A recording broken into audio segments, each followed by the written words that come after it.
وہ ایکسٹینشن کس نے دینی ہے؟ شہباز شریف نے، یا ہو سکتا ہے شہباز شریف صاحب نہ دیں، اس سے بہت زیادہ بیانیے چل رہے ہیں، یا نواز شریف صاحب نہیں مانیں گے۔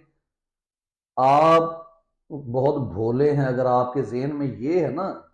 کہ اگر ایسا ہو بھی جاتا ہے، وہ سوچ لیتے ہیں کہ ہم نے اس کو ایکسٹینشن نہیں دینی، تو کیا ہوگا جناب؟ ان کو ہٹا دیا جائے گا، کسی اور کو وزیر اعظم بنا دیا جائے گا۔ کیا آپ کے ملک میں کوئی ادارہ، کوئی شخصیت ایسی ہے جو ان کو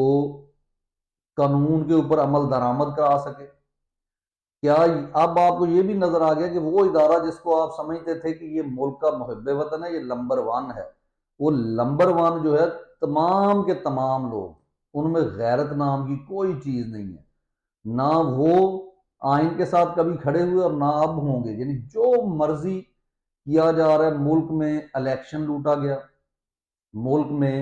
لوگوں کے گھروں میں گھسا گیا، لوگوں کو اغوا کیا گیا، ججز کو ننگا کیا گیا، ان کو کرانٹ لگایا گیا، جن میں تھوڑی بہت غیرت تھی ان کو پیچھے رکھا گیا، اور جو بے غیرت قسم کے لوگ تھے، جو ان کے چمچے تھے، ان کو جناب اٹھا کے آگے لے آیا گیا، یحییٰ آفریدی جیسے لوگوں کو۔ اور کوئی جج جو ہے وہ سچ کے مطابق، حق کے مطابق، یا ایویڈنسز کی بنیاد پر فیصلہ نہیں دے پا رہا، تو اس کا مطلب کیا ہے؟ اس کا مطلب یہ ہے کہ پچھلے 78 سال یا 76 سال سے لگا لیں، اس کمپنی نے، اس کے بڑوں نے، اور یہ چند ہزار لوگ جو ہیں،